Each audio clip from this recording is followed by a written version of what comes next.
Didn't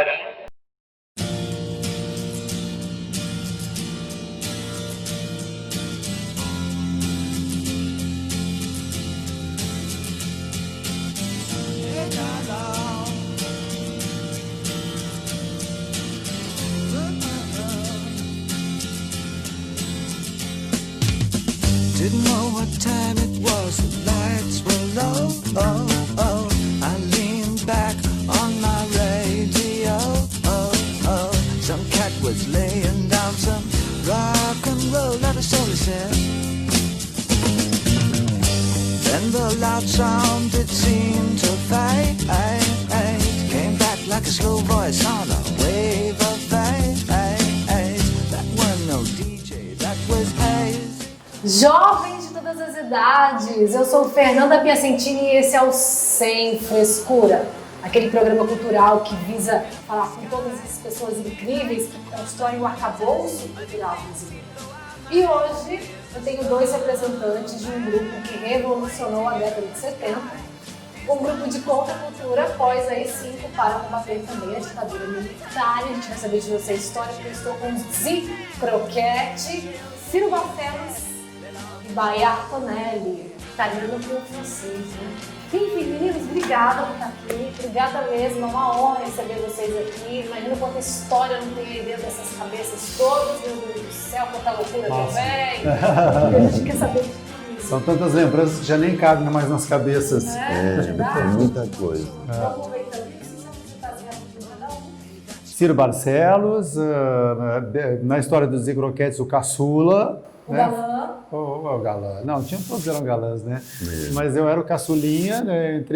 Completei 18 anos já dentro do Zi Croquetes, então eu fui criado, eu digo que realmente é a minha família, né? A quem eu devo toda a minha trajetória, toda a minha formação artística. E hoje, coreógrafo, bailarino, ator, autor, diretor. Muita coisa. Bayard? Também gaúcho, era tia do grupo,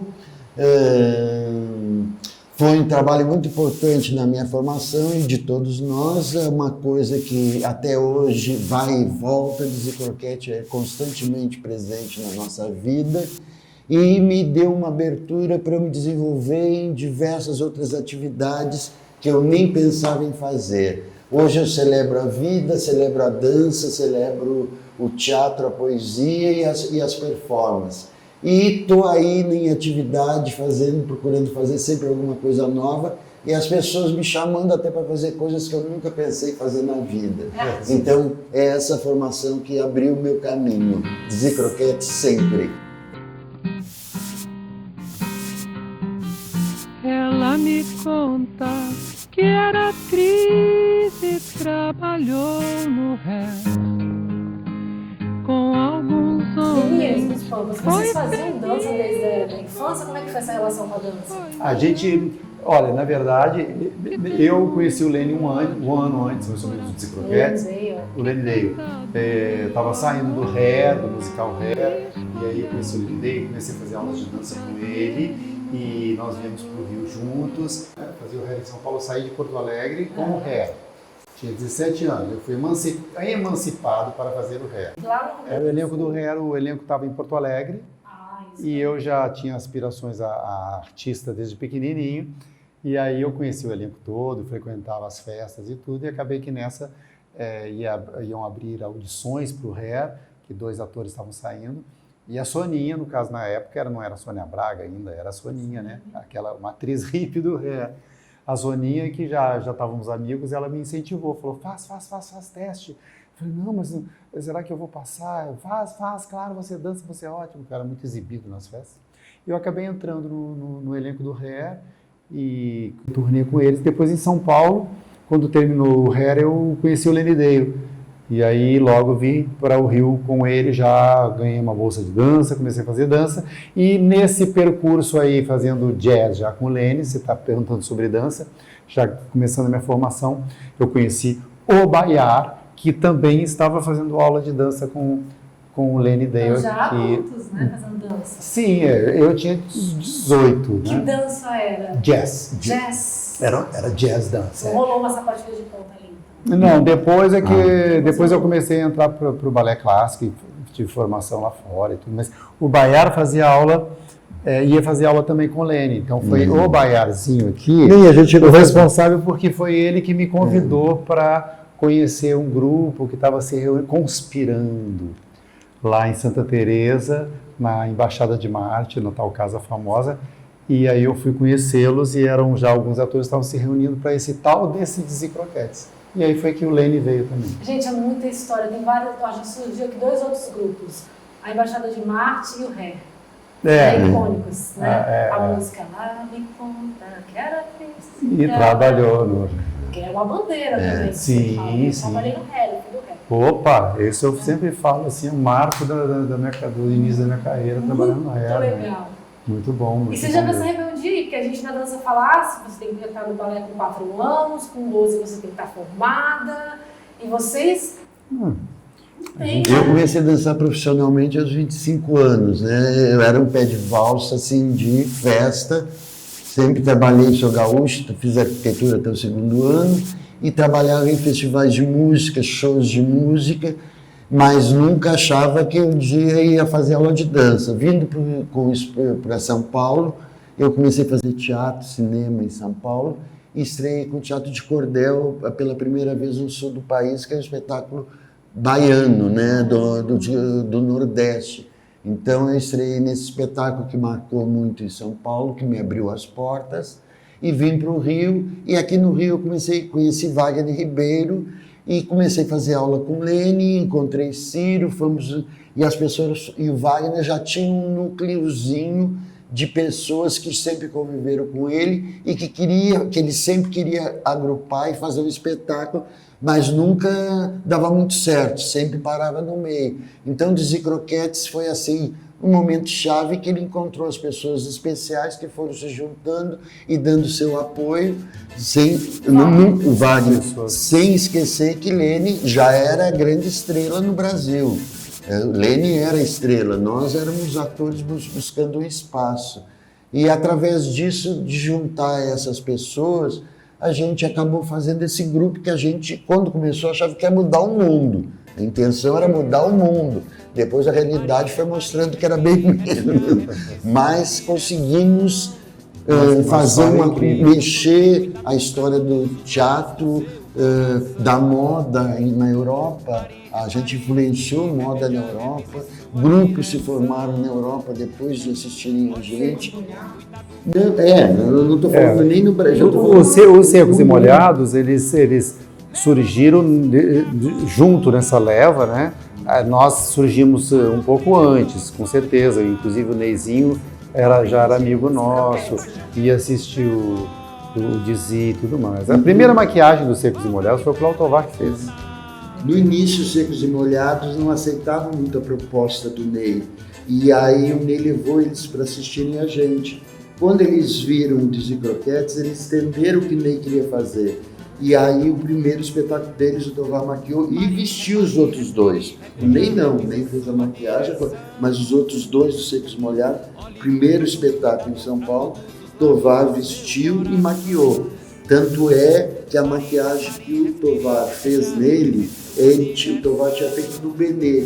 Aí, anos depois, teve uma exposição aqui no Moreira Salles, da Madalena Schweppes, que era uma fotógrafa que fez, e que tinha a foto do Benê, que o Tovar fez nos Secos e Molhados, e que o Kiss copiou, e que o Kiss nega que copiou de Secos e Molhados. E era uma maquiagem que veio do Tovar, então você vê que uma coisa é cíclica. A maquiagem que ele fez aqui foi por meio coisa e o Kiss acabou copiando e até hoje no Kiss. Até hoje não pode não se apresentar assim, é o Kiss.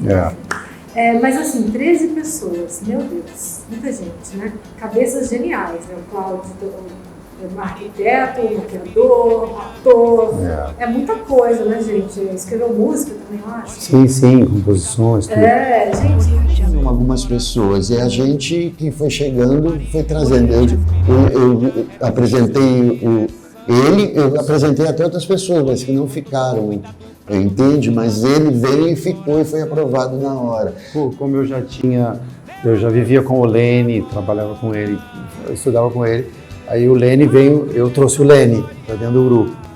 O único problema dele é que ele era menor e todo mundo achava absurdo a gente botar, não queriam botar um menor, que era loucura minha levar um menor de idade. Só que quando a gente estreou eu já tinha 18. E o Lene veio e acabou que meio que dominando o grupo. Não, o Lene era a estrela. O Lene era a estrela. Quando a gente estreou era Lene David e Croquettes. Depois foi se juntando e chegou uma hora que o Lene entrou.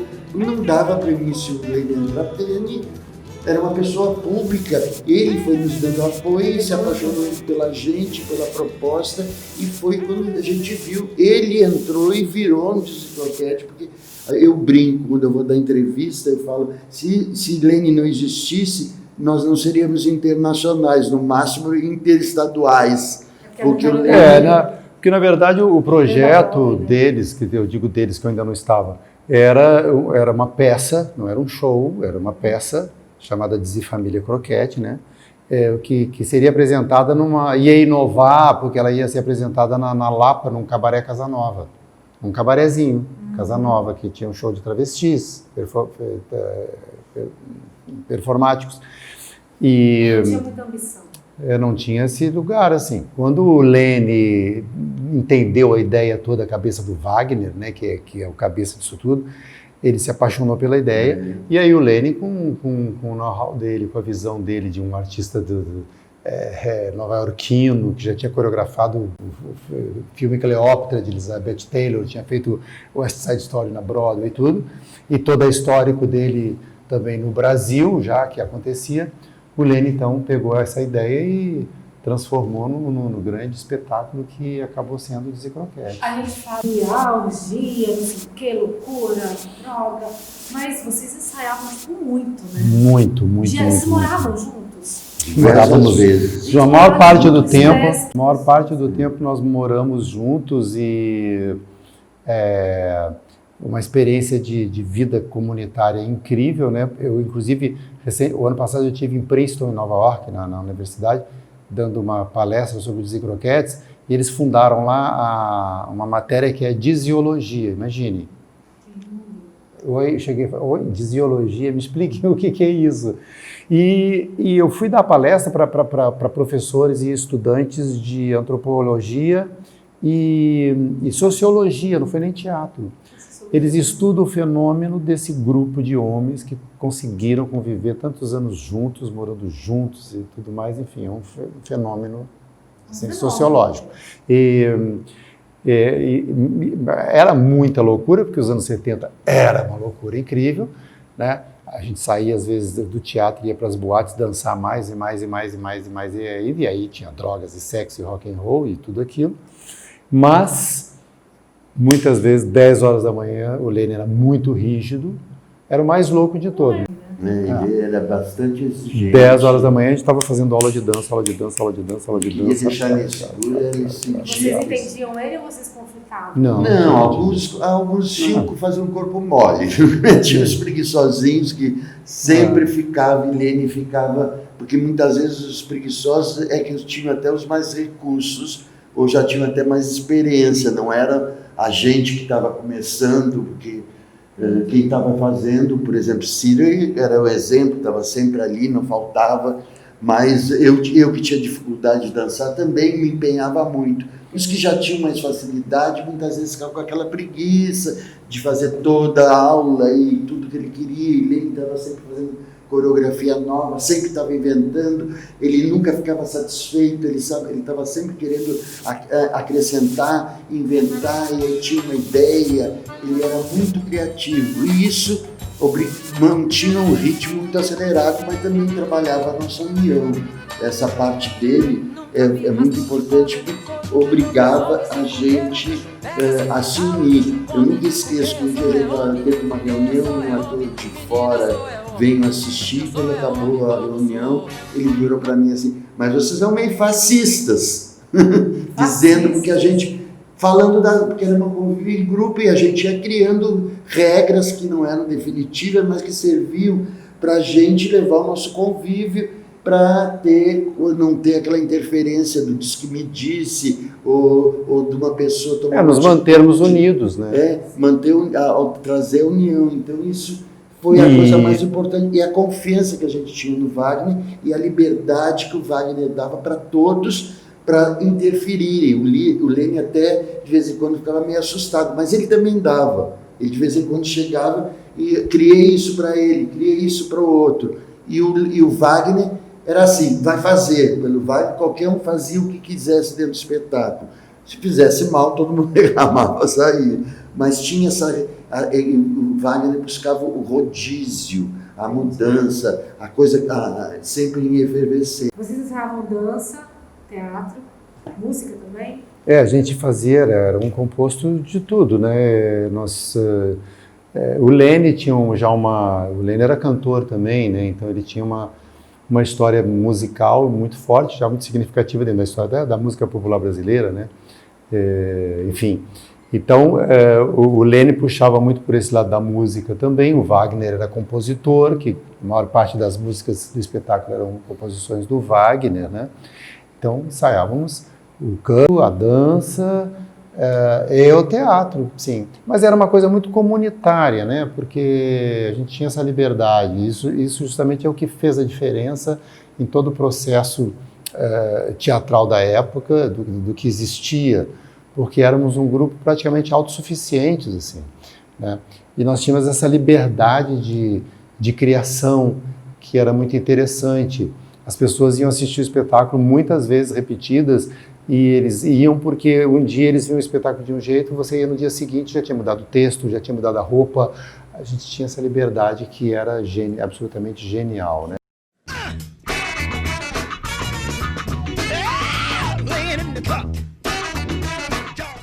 Eu só quero dizer uma coisa, que é bom marcar, que já que é uma biografia, Lene Day mudou a batida da Bossa Nova. A Bossa Nova era outra, com a chegada do Lene Day do Brasil, ele mudou a batida. E ninguém melhor testemunha da fase do que Leni Andrade, porque ela faz na voz como era a Bossa Nova antes do Lene e como é a Bossa Nova depois que o Lene mostrou a batida do jazz. Por isso que muita gente acha que a Bossa Nova foi tão bem aceita nos Estados Unidos, porque Lene tinha introduzido já o swing do jazz. Ele tinha o sincopado, né, que não tinha dentro, e essa quebra no ritmo. Como disse o Nelsinho Motta no livro dele, falando do Lene, ele diz o gringo chegou aqui, aprendeu e já devolveu ensinando, né?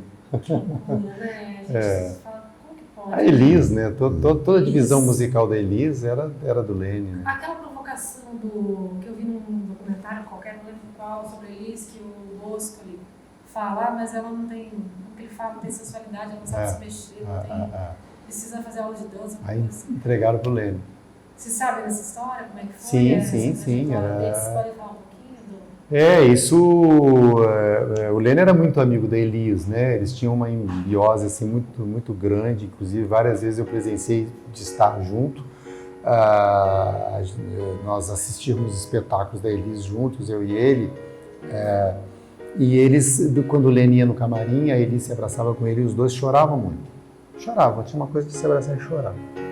Até uns 2 anos atrás, quando eu fui assistir a Maria Rita, eu falei assim, olha, a sua mãe e o meu pai se abraçavam e choravam muito, então eu vou te abraçar, eu não garanto que eu não vou chorar muito. Aí nos abraçamos e choramos. E foi lindo. Então, Ele era o pai, né? Ele era o pai da família. Então, essa importância dele, assim, a Leni Andrade, como o pai falou, né? Ele cita muito ele reensinou ela a cantar a música brasileira. E inúmeras outras cantoras, né? Elba Ramalho. E a Elis, assim, mas eles eram muito amigos. Outra gaúcha também, né? Eles realmente eram muito, muito, muito amigos, assim. A Elis confiava muito nele, né? E depois a Elis ficou super... ela fazia parte da família, ela chamava o Wagner de mamãe também, que o Wagner era mãe. E o Wagner com o Baiar, eles tinham um trabalho de... Da Embaixada de Wagner era artesão. Ele fazia roupas em couro incríveis e fazia roupas para Elis, para Erasmo Carlos. Essa gente toda. A Eli chegou a fazer 2 guarda-roupas completos pela gente, porque um foi perdido numa viagem do caminhão, foi roubado, e o seguro pagou, e ela veio atrás da gente e mandou fazer outro completo. Inclusive parece que tem no museu dela lá em Porto Alegre, as roupas que a gente fez. Lá em Porto Alegre, não, lá no Rio Grande do Sul, nem sei direito onde é que é o museu, mas tem um museu da Elis. Só que quando o plano cruzado, o brasileiro não conseguia comprar mais couro, mais nada aqui no Brasil, porque era tudo exportado, e a gente parou. Foi por isso que a Embaixada de Março parou, pelos planos econômicos. Político, né? A gente ouve se falar agora de censura, ditadura, crise, preconceito absurdo, né? Fascismo. Os anos 70 foram os anos mais duros do regime militar. Foi pós AI-5, a gente foi em 68, né? Mas ao mesmo tempo, os anos 70 foi a verve cultural que mais acho que vocês conviveram com pessoas geniais, incríveis, tinha os Novos Baianos, tinha Tropicália, tinha vários movimentos. Oficina, também. tudo. Meu Deus, quanta Grandes coisa. espetáculos, foi uma década de grandes espetáculos. Balcão. Naquela época, vocês eram andrógenos, bissexuais. Era tão difícil também, hoje é mais fácil? Como é tão mais fácil? Como vocês veem essa coisa da maturidade mesmo do brasileiro para com, né? A gente tive muita... Desculpe, fala, tá? Não, é interessante porque eu sempre, quando me perguntam essa coisa dos anos 70, exatamente o que você está perguntando de hoje, né? Você vê, nós vivíamos em plena ditadura militar, mas ao mesmo tempo havia uma liberdade que não há hoje. Por exemplo, nós íamos à praia aqui em frente, no Pier de Ipanema, o famoso pier ali, que era conhecido como as Dunas da Gal, né? Porque a Gal ia à praia aqui tudo. E ali nós estávamos de tapa-sexo, quer dizer, bunda de fora, a Leila barriguda de topless e tantas outras meninas de topless. E tinha uma coisa assim que a gente namorava a Gal com a Vilminha, que era a namorada dela, de mão dada, andava de mão dada por aqui. Eu também, o Rogério, que era um do Dizia, a gente andava de mão dada, os dois com os cabelões. Só tinha uma coisa, não podia sair de atrás do morrinho. Se saísse, o salva-vidas vinha e mandava a gente voltar. A gente estava dentro de um... Era nos pedaços protegidos. Não, mas mesmo aqui por Ipanema, a gente Não, andava assim, cansava de mandar, mais... e quem tentava sair até ali, muitas vezes tinha que voltar. De vez em quando voltavam correndo, que queria ir até mais adiante. Tinha um certo... Ali vocês podem ficar. Nós estávamos em plena ditadura militar, mas havia um movimento também, assim, se falando de sexualidade, que era muito mais a androginia, como a gente dizia, né? Porque não havia essa coisa segmentada de hoje, não é? Que se por um lado se conquistou legalmente hoje direitos, né, que é super importante, do outro lado, ao meu ver, tem uma coisa segmentada, assim, né, o trans é trans, o gay é gay, o hétero é hétero, aliás, o hétero, coitado, hoje ele é o mais discriminado. Né? E tem comportamentos. O trans se veste de uma maneira, o gay se veste de outra maneira, o coisa se veste de outra maneira. Então eu acho que há uma coisa padronizada e segmentada que separa. E na nossa época, com toda a questão da ditadura e tudo, mas justamente por isso, nós éramos muito, muito, muito, muito unidos, né? Porque sem definição. E não tinha. Se eu quisesse experimentar, eu era gay, queria experimentar transar com uma mulher, eu ia experimentar, ia ser ótimo e eu não ia me questionar por aquilo, ou vice-versa, ou hétero, e nós, como éramos todos muito sedutores e gostosíssimos e tudo mais, era uma tentação, então todo mundo, homem casado, mulher, famílias foram destruídas. Iam atrás. Então havia essa mentalidade assim, não é? Que é bem diferente de hoje.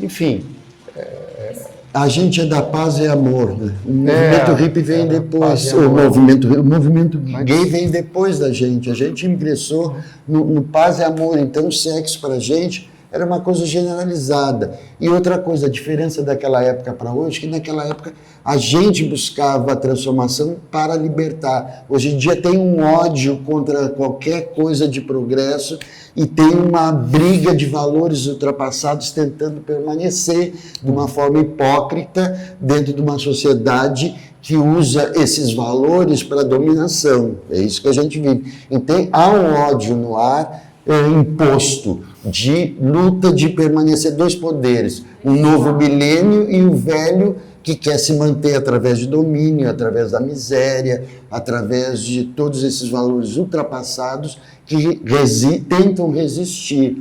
Na nossa época não, a gente estava buscando saída e os militares eram ingênuos como eles também. Esse governo tem um outro lado também, mas eles estão atentos a tudo, querendo proibir tudo que possa parecer proibido para eles, que são valores totalmente ultrapassados, que não deveriam mais existir na nossa sociedade. Então isso é um retrocesso, mas é um retrocesso que está nos obrigando a tomar atitudes e está obrigando as pessoas a se unirem independente. E comecei a entrar em teatro, né? Fazer coisas de teatro, cenografia de teatro também e tal. E um belo dia encontrei os Zicroquetes. Eles tinham acabado de ensaiar, de estrear, eu tinha acabado de estrear um infantil também lindo, chamado Jardim das Borboletas, que tinha muita coisa a ver. Quando eu assisti logo depois da estreia, eu na exposição que eu estou fazendo agora sobre os Zicroquetes, eu escrevi lá que eu fui abduzido por eles. Realmente eu fui totalmente abduzido por aquela proposta nova de mundo, né? De tudo, de todas as possibilidades, de visual, de liberdade, de dança, de tudo. Eu fiquei tão fascinado que no outro dia eu entrei, voltei lá e já dizendo, gente, eu quero entrar. E aí eu falei com o Lene, posso entrar? Deixa eu entrar. Ele falou, meu amor, vamos estudar, vamos fazer aula. Eu disse, não, Lene, agora. Deixa eu entrar agora. Mas o que você vai fazer? Eu falei, fica ali na passarela, deixa eu ficar ali na passarela. Eu comecei, fiz maquiagem, puseram um vestidinho em mim e tal, brincamos e tal, eu fui e entrei.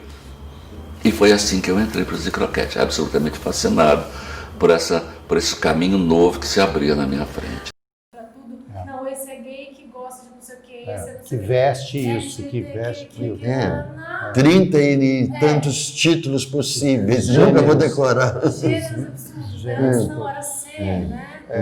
Isso é uma loucura, né? Mas todos querem buscar sua identidade. E a coisa é se impondo, porque se eles não conseguem sobreviver, então eu tenho ido a alguns encontros em universidade que tem grandes filósofos transexuais, sociólogos, e as primeiras vezes eu ficava até assustado com a necessidade deles buscarem uma terminologia para se autodefinirem. Porque agora, lógico, para mim, quando outro dia um amigo meu estava falando, o Dudu Bertolini no programa, falou os 30 e tantos, quando eu encontrei ele, Dudu, eu não vou conseguir decorar, no 15º eu já vou estar me confundindo, porque é muita informação e possibilidade. Eu acho que a gente está necessário para, mais lá na frente, isso tudo ser quebrado e normalizar de novo e reintegrar isso tudo, porque por enquanto há esse separativismo mesmo, e isso suscita preconceitos também dentro da própria guerra pela preconceito e pela liberdade, e liberdade de expressão e tudo, vão se criando também preconceitos dentro, né? Porque um determinado de uma tribo assim acha que o comportamento tem que ser aquele, porque há uma radicalidade nesse sentido também. Sim. Então, todo mundo tem que virar isso. Todo mundo tem que virar trans. Não tem que virar trans todo mundo. Entendeu? Não tem. Né? É dentro, é uma outra história. Mas tudo bem, é um momento reativo, de reação, para que esses direitos sejam conquistados e para que sejam, se possam ter essa liberdade de definição, né? Mas eu acredito e tenho esperanças, eu que vivi os anos 70 com 18 anos de idade e vivi essa liberdade toda, né, em plena ditadura, e nós enfrentando aí os tanques de salto alto, cílios postiço, né, e pernas cabeludas. Considero que fizemos muito. Eu digo que às vezes me perguntam assim, em entrevistas como é que foi sair do armário. Eu digo, mas que armário? Eu não sei, eu nunca estive dentro desse armário, né? Nós metemos o pé na porta, então, e quebramos esse armário. Então, só não veio atrás quem não quis. Mas eu não sei, sinceramente, como é que é isso. Eu não vivi uma repressão sexual, eu não vivi uma repressão no meu modo de ser, de me vestir. Eu, com 18 anos, andava por aqui de calça aqui embaixo, que já eram verdadeiras saias, e a gente andava de brincos, de pena incrível, cabelos aqui, batom, porque Caetano usava batom, então nós usávamos batom também, né?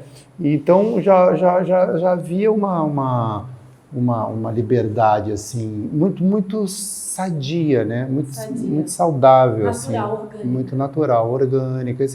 E você batia o olho na pessoa, não importa se você era hétero ou isso aqui, mas você batia o olho, tinha uma atração, tinha uma necessidade de integrar. E quando daqui a pouco você via, você estava na cama fazendo uma experiência sexual, sem nenhum julgamento, sem nada. Normal. E no outro dia você continuava sendo do jeito que você é, você não precisava no outro dia acordar de batom e virar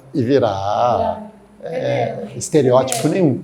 Bastante. A gente pode ser o personagem que a gente quiser ser, a hora que quiser. A gente não precisa essa coisa de ser. Eu acho um absurdo isso, porque a garotada é meio empurrada, né? Quando descobre que é gayzinho, já vão empurrando e quando já vai para o estereótipo. Já é o estereótipo aquele. Só eu quê? Eu quê? A liberdade de ser isso. Essa juventude que está aí tem essa liberdade hoje em dia de experimentar. Não tem aquele compromisso de esconder. Lésbica, gay, não. Eles namoram um pouquinho, pode se apaixonar por outro. E a sexualidade, a opção sexual é definida mais tarde, é justamente adolescência e juventude para você se conhecer e construir o seu caminho. Como impor, não, isso é para isso é para outro. Não, cada um é uma coisa, cada um tem uma sensibilidade e cada um vai fazer. Não é porque vai dançar balé em ponta que não vai ser um hétero.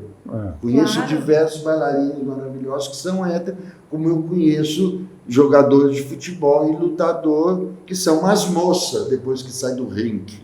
Então tem isso, né? Então isso é muito... Não dá para a gente ficar cobrando e tem que ter aquele formato, aquele tipo. O ser humano pode ter a cara que ele quiser ter e ninguém tem direito de proibir, querer condicionar, que é isso que essas igrejas fazem, é isso que esses políticos buscam fazer, porque é importante para eles é criar rebanho. Eles querem o rebanho formado para poder ter poder. E separar, né? Quer dizer, a estratégia separa. Olha, isso está juntando demais, então vamos separar. Então aí vem... é mais fácil manipular. E isso era o que nós, na verdade, o que a gente pregava era isso, eu digo sempre também, nós nem existia o termo gay. Nós não levantamos bandeira nenhuma. A nossa bandeira era, em primeiro lugar, o teatro, porque nós éramos atores que queríamos fazer teatro, né?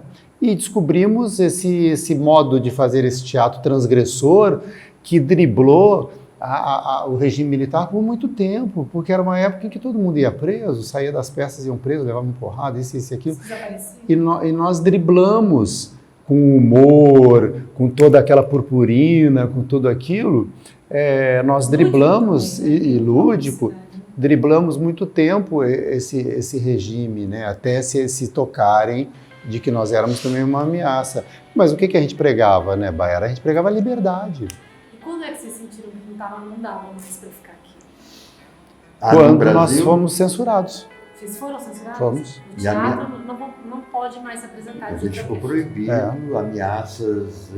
Tivemos ameaças. Tudo. O atropelamento do Lênin é muito parecido com a coisa que a gente está passando hoje em dia. Porque o Lênin estava numa parada de ônibus, não sei, e o ônibus subiu na calçada e foi para cima. Então a gente nunca sabe se foi intencional, se foi para agredir ou se foi para assustar ou se foi um acidente. Sempre ficou essa coisa no ar, porque nunca se esperava que o Lênin estar numa parada de ônibus e o ônibus ia subir e atropelar Eram ele. mais dissimulados. Né?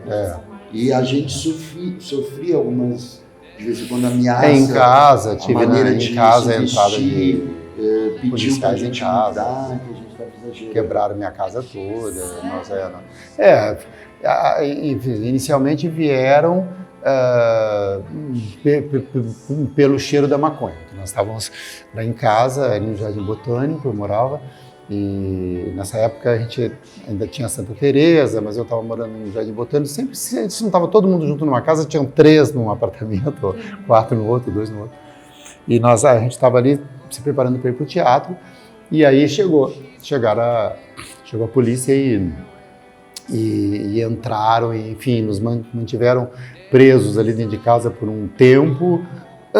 Depois nos levaram para a delegacia e tudo. Eu nem me lembro todo. Sim, aí nos levaram para a delegacia. Quando eu voltei para casa, o apartamento estava todo quebrado. Assim. Eles revistaram a lareira, inclusive, os gessos da lareira, tudo foi um horror. Assim. Então, tudo isso era muito misturado, era velado. Quer dizer, não era. Por causa da peça, mas era, porque eram os Dizzy-Croquetes, né? Aí vocês falavam embora. Porque a gente fazia espetáculo para censura e passava. Lógico que na hora de fazer para censura, como era musical, a gente fazia mais suave, não ficava tão fazia meio infantil, fazia uma coisa mais meio. E aí a censura a gente sempre acabava passando na hora de fazer, mas a repressão vinha por fora, alguém que se incomodava com tapa-sexo, alguém que se incomodava, e o sucesso que a gente fez no teatro, e as pessoas começarem a nos seguir e se vestir, procurarem se vestir igual a nós. Isso que foi também o que incomodou. Quando a gente começou a mudar o nosso público, o público querer se identificar com a gente, isso começou a pesar. Aí começou o pai de família querer trocar de profissão, a mãe querer se deixar, a adolescente ficar na porta do teatro o tempo inteiro. E isso foi a coisa que incomodou eles muito. Quando começou a virar um movimento que transcendeu ao palco. Quando eles viram que a gente podia virar um acontecimento com o povo, eles começaram a estrangular. E foi aqui no Rio de Janeiro. Convidados a nos retirar. A gente ia para São Paulo, a gente trabalhava legal, ganhava dinheiro. Aqui no Rio, que era nossa, onde a gente nasceu, é que a repressão pintava mais, porque também era coisa do exército, que era muito forte aqui no Rio de Janeiro.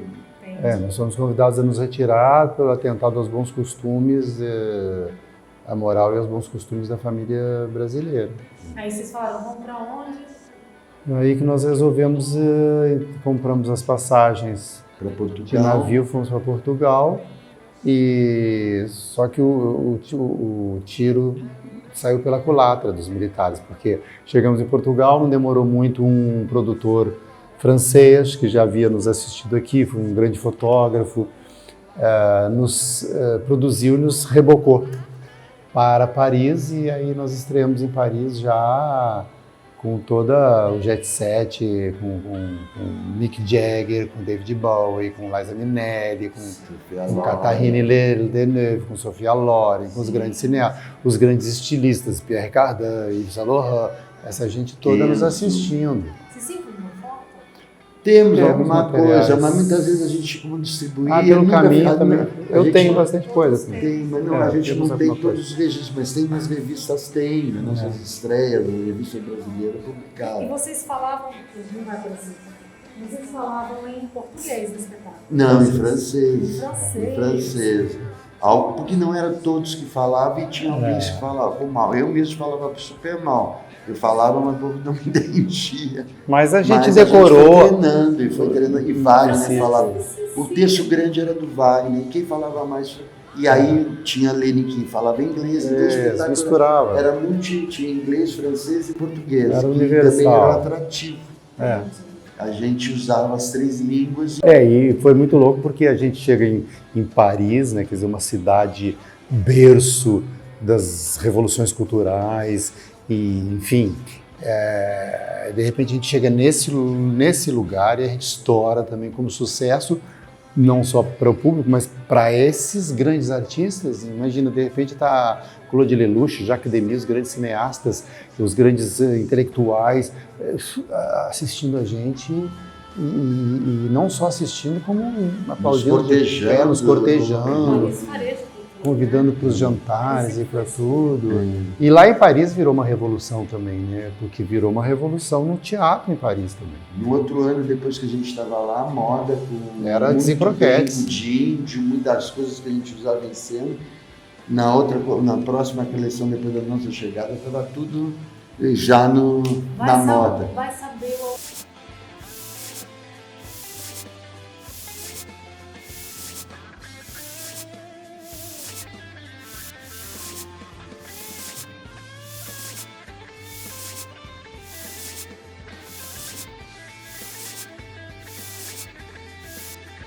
dessa influência, né?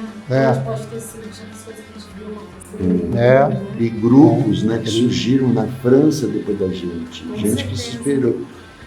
A Liza Minnelli, ela saía do show dela, se apresentando em Paris, e dizia para o público: agora, se vocês quiserem ver alguma coisa melhor, venham comigo, vamos assistir o Dizzy-Croquettes. E ela chegava para ver os Dizzy-Croquettes e passava uma semana. E ela passava uma semana. A Liza se escondeu uma semana dentro do nosso hotel. Do hotel de 3 estrelas. Ela saiu do hotel dela de 5, 6 estrelas. E se escondeu. Hein? Porque ela era muito... E ela era uma celebridade, né? Tinha uns paparazzi já atrás. E ela se enfiou lá dentro daquele hotelzinho que não tinha nem elevador, era de escada. E se enfiou e ficou praticamente uma semana lá dentro com a gente. E a porta do nosso hotel, um hotelzinho simples, não tinha nada, virou, em uma semana, a rua enchia, a nossa porta era animada, gente nos esperando, público, repórter, fotógrafo, virou a coqueluche de Paris, a rua que a gente morava simplesinha, perto da Gare São Lazare. Depois dessa primeira fase, que teve um acontecido também incrível, que até a Aline Deluna, maravilhosa, que está fazendo a Josephine Baker, ela conta, né?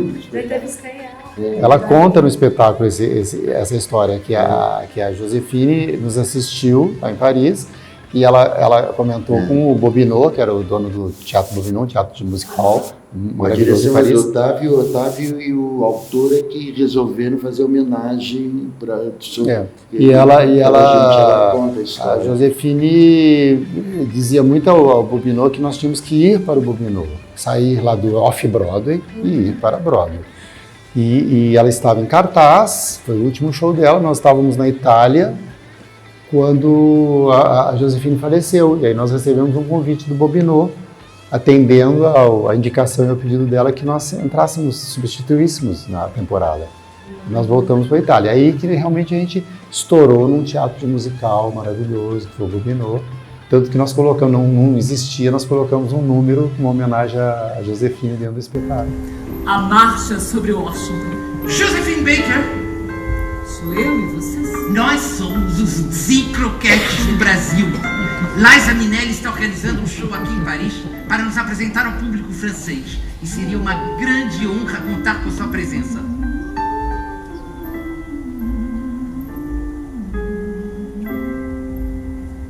Eu fui. E gostei muito daqueles rapazes. Gostei tanto que pedi ao diretor do Bobinot que os Dizzy-Croquettes fossem os próximos a se apresentarem, no meu lugar, nesse palco, depois que eu morresse. O show do Bobinot foi uma celebração dos 50 anos de Josephine Baker em Paris. Josephine foi impecável. Na tarde do dia seguinte, 12 de abril de 1975, aos 69 anos, ela foi encontrada sem vida em seu quarto. Estava cercada de jornais com críticas embevecidas sobre seu talento, beleza e vitalidade. O diretor de Bobinot atendeu o último pedido de Josephine e chamou os Dizzy-Croquettes para se apresentarem no teatro.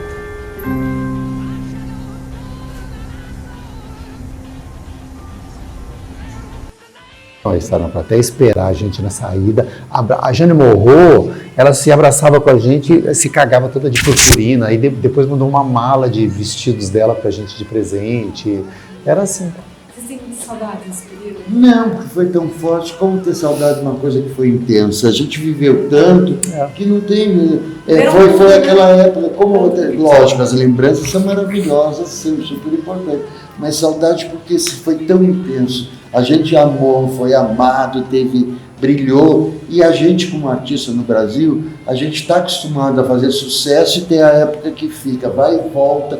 Então, é que hoje em dia, com o filme, com a coisa, está tendo um reconhecimento geral.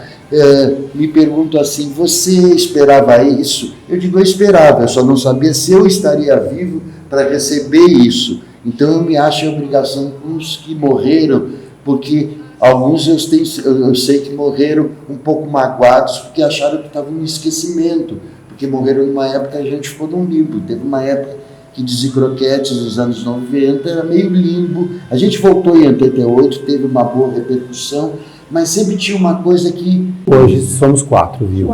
4 horas.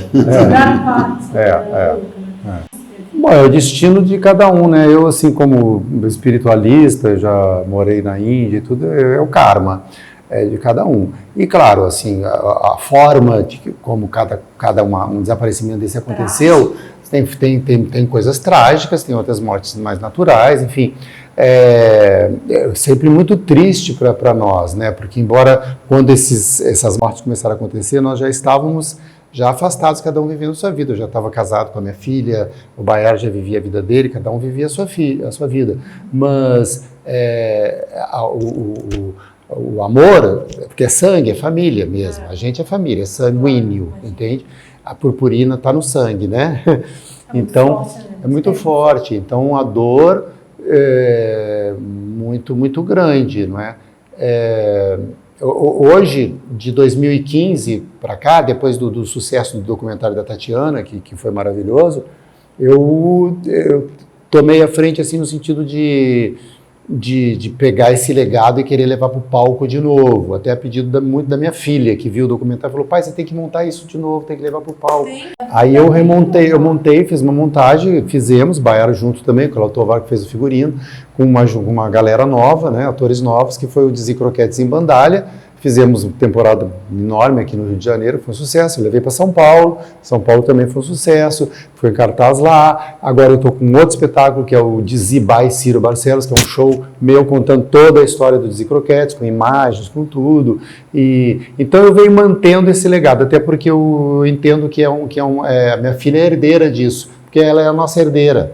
A Radharani, ela é a nossa herdeira assim, por excelência, porque ela ama, ela faz questão, ela curte, e o tio Baiar, e o tio Lene, enfim. E eu digo isso, voltando à tua pergunta, porque também vem sendo uma forma de manter não só esse legado e a importância cultural do Dizzy Croquettes enquanto linguagem mesmo, linguagem estética, linguagem teatral. Há um teatro que nós chamamos hoje de ziniano e que os jovens de hoje, os jovens atores de hoje apreciam muito isso, né? Nessa nossa montagem última, para nossa surpresa, a gente não sabia o que ia acontecer, né? Mas os jovens, justamente, eles aceitaram de imediato muito mais rápido do que os que já conheciam, que ficaram cobrando, mas não é a mesma coisa, ou isso e aquilo. Mas a juventude falou, cara, incrível, como é que vocês existiram assim há 40 anos atrás? Absurda, né? E é um modo de manter essas perdas todas vivas, né? Porque tá tudo vivo, né? Eu acho que a gente deveria ter movimentos quase como tombados, né? Tipo, não usar a palavra, gente, mas as para sempre fossem ser, né? Por que você resolveu ficar lá, em Paris, quando eles voltaram? Porque eu vim, né, 3 dias antes, eles vieram antes, eu e o Lene ficamos, porque a gente estava dando aulas de dança, a gente dava aula de dança lá e tudo, então nós viemos mais em cima do dia da estreia, 2 dias antes, eu acho, 3, e depois, quando houve a dissolução do grupo, eu imediatamente voltei com o Lene, porque nós tínhamos essa coisa, e eu já estava galgando eu já estava fazendo balé clássico, eu estava já galgando entrar, trabalhar em companhias de dança também, que eu tinha descoberto a dança na França, me apaixonado. Então nós voltamos, eu e o Lene, ainda trabalhamos um tempo lá, assim, dando aulas de dança. Eu era casado com uma modelo, uma top model alemã, a Christiane Steiten, então também tinha esse casamento lá. Então voltei para reencontrar a Cristiana, continuar com ela, e aí fiquei ao todo 8 anos. Então quando eles foram para Bahia... Eu queria voltar à tua pergunta. A morte de cada um, eu acho que deixou para nós uma herança e um compromisso da gente levar isso. Então você disse, por que é essa coisa? Porque tudo isso que a gente viveu com essas pessoas e eles terem nos deixado e nós estarmos aqui, nós temos um compromisso com a nossa história, com a história deles e com o passado para levar. Então isso eu acho que é um gás que nos leva adiante. E hoje em dia que temos tendo espaço, que as pessoas perguntam, querem saber, nos estudam nas universidades, pelo mundo, e a gente descobre que tem fãs em lugares que nunca pensou que poderia ter, Turquia, não sei aonde que vem. Eu digo, o que é isso? Então, é um legado e é uma herança que a gente tem obrigação de levar e um compromisso de mostrar tudo isso. Então, a gente não está fazendo mais do que a nossa obrigação, está mostrando isso para quem nunca soube. Eram os mais, assim, pé no chão, mais disciplinados, mais responsáveis de todos os 13? Os dois? Não, cada um tinha. Por exemplo, eu sou super bom em matemática, então controle de dinheiro, bababá, mas eu era completamente louco para muita gente, hein? Eu te vejo de um artista que eu jamais... Não, mas eu sempre fui bom em... das contas. Eu conferir conta, pegar erro, contrato... Bilheteria, e ler contratos, eu tenho... E discuto com o advogado e de vez em quando já consegui reverter, principalmente essas mudanças que tem no cinema nacional, que não pode, e que quando parece que você não pode fazer mais nada porque é tudo proibido, tudo, e sempre tem uma liberdade com a gente mesmo. Quando pintou A Volta dos Croquetes, não pode, que tem autorização. Eu digo, como que eu não posso divulgar o meu trabalho, o meu passado, carregando uma coisa que a gente carrega há 40 anos? Como não pode? Não pode, que muitas vezes a gente não tem o nome do fotógrafo. A gente tem fotos que eu nem sei de qual é mais o fotógrafo. Tem alguns que eu tenho o nome do fotógrafo. Põe o nome do fotógrafo, mas eu não vou deixar de publicar uma foto minha dele, linda, porque a gente não lembra o nome do fotógrafo, porque é a gente que está na foto. Não, por coisa de direito autoral, porque tem alguns fotógrafos, tem com nome, está registrado, está ali, sabe? Mas tem alguns que fizeram como? Então eu vou guardar, não pode mostrar, e é o nosso passado que a gente carrega. Já é propriedade, né? O Itaú Cultural mesmo, 2 anos atrás em São Paulo, eu apresentei um projeto para eles, eles ficaram muito animados com o projeto, que seria a exposição do Dizzy Croquetes. Estávamos andando já, aí esbarrou nisso. Porque não tem as referências todas de fotógrafos, tudo o material que vai ser utilizado. A gente tem um acervo enorme, o Baiar tem um acervo fotográfico enorme, eu tenho coisas também no Tovar, enfim. Coisa que ninguém viu até hoje. Sim, temos muita coisa. Pode ser, claro. Mas eu tenho muita coisa inédita até para ser revelada, que nunca foi, até filmes, e resgatar esse acervo, salvar, porque... as coisas vão se estragando, slides se estragam, né? Filmes se estragam, Super 8 ou 16mm que tem, então é muita coisa, e as pessoas, é complicado, né? Agora nós estamos caminhando para uma série que eu não posso dar mais detalhes, mas enfim, de ficção, que conta toda a nossa história, né? Então, eu já estou tendo que lidar com isso, porque é a autorização de imagem de todos os Dizzy Croquetes, embora não vá usar imagens, porque são atores nos representando, mas ainda assim, o nome, isso e aquilo. Tem uns que a gente não, por mais que estivéssemos sempre muito juntos em família, mas as famílias a gente perdeu de vista, né? Mas e aí? Quer dizer, como é que faz? Deixa de fazer? Não faz? Não. Faz, sim, porque a gente é patrimônio, né? Patrimônio histórico. Façam. Claro. Façam, pelo amor de Deus. Isso aí. De 4 foram mortos de HIV, né? De AIDS. 4 de HIV, 3 assassinados, 1 de aneurisma e a pata do que foi? Infarto? Eu nunca sei do que a pata. Não, o Rogério também foi de um acidente, né, que ele teve. Não, já teve, tinha aneurisma. Aneurisma também.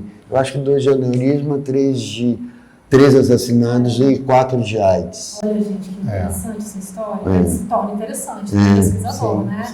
Chama atenção, né? O mistério todo. E a AIDS foi muito forte, né? E quando começou a AIDS, até eu me perguntava, por que não eu, né?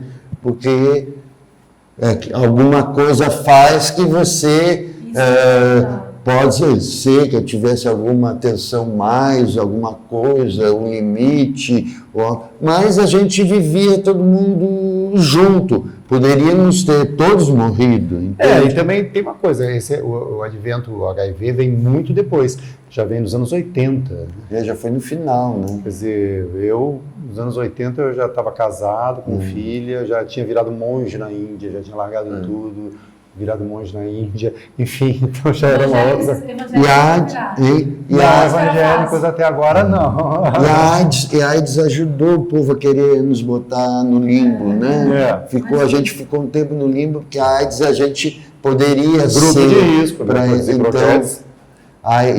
e aconteceu assim, mas... E como vocês receberam? Vocês são muito jovens ainda, né? Como é que vocês receberam cada morte dessas? Como é que foi a internalização? Eu acho que a morte é até para ser festejada quando a pessoa vai, porque a pessoa deixa um legado.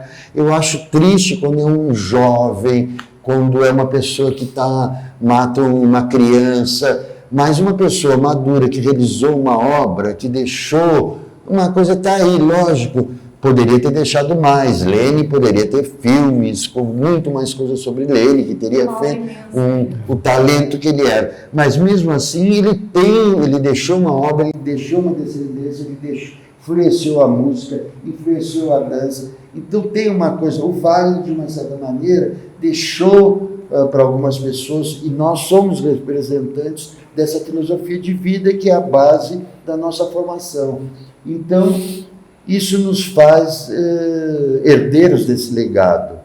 Então, isso nos dá uma certa liberdade, porque também houve uma época que muita gente se achava com direitos a dizer croquetes e que poderiam ser. Então, nós estarmos vivos impõe um certo limite. Enquanto a gente estiver aqui, ninguém vai poder meio que se apropriar e sair dizendo, porque muita gente que nem conhecia Dizzy Croquettes, mas eles põem no currículo. Olha, trabalhei com Dizzy Croquettes. O que tem de gente que trabalhou com a gente. A gente tem currículos aí imensos e muitas vezes dormiu, passou 2 dias na nossa casa, dormiu com Dizzy Croquettes. E era currículo. Dormir com Dizzy Croquettes, botar ponto no currículo também. Faz um livro, né? E se dormiu com 2 ou 3, então... E depois, assim... Está formado. E depois é o que eu digo, né, e o que a Tatiana diz, inclusive, no final do comentário dela, né, virou purpurina.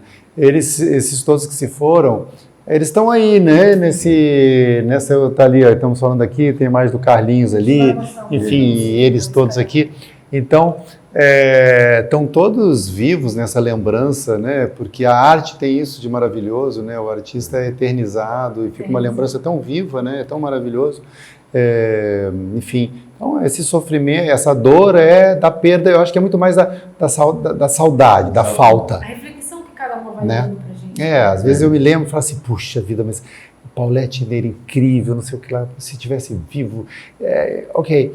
Mas também cada um cumpriu o seu tempo e... Cada um tem seu tempo na terra, dizer porque não adianta. Agora foi ele. A violência que me explode e choca. Agora foi ele, chega no quinto, gente, eu acho que vai acontecer comigo. Não, tem sempre essa coisa, né? Opa, tá acontecendo aqui uma sucessão, né? Uma coisa trágica, quem é o próximo. Hoje em dia eu percebo que desde criança eu me preparei para viver muito. Dentro da minha cabeça, eu acho que desde que eu descobri a morte aos 6 anos, eu procurei me entender e aceitar e buscar.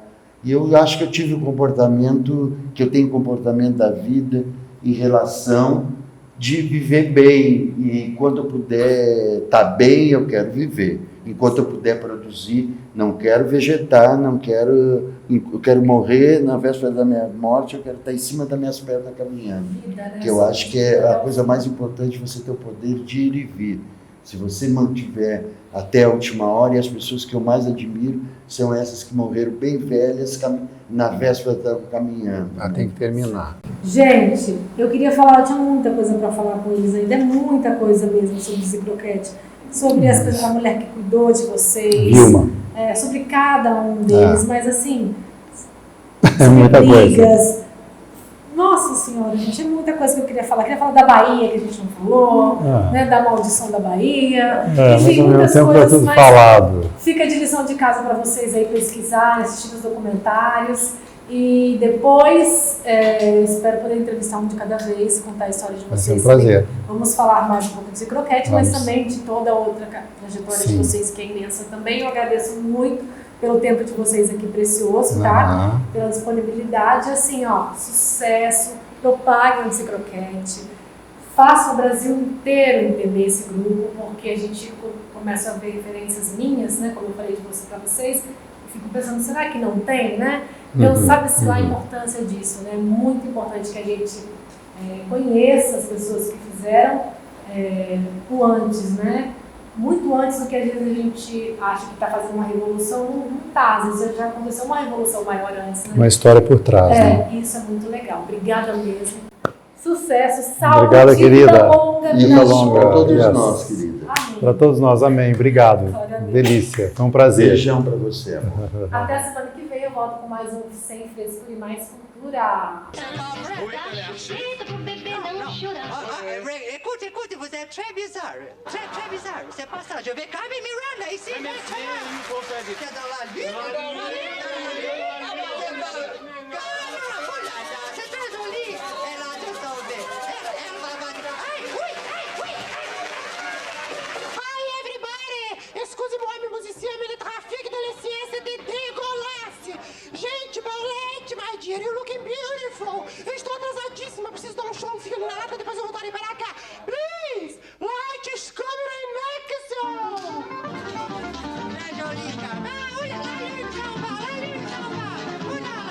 Onde ele está déjà?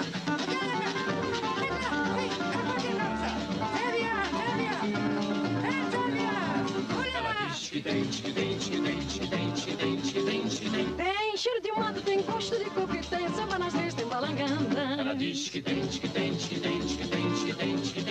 Tem a pele morena e o corpo febril dentro do peito do Brasil. Cantei em São Paulo, cantei no Pará, tomei chimarrão e comi vatapá. Eu sou brasileira, meu tudo revela que a minha bandeira é verde e amarela. Cantei em São Paulo, cantei no Pará, tomei chimarrão, comi vatapá. Eu sou brasileira.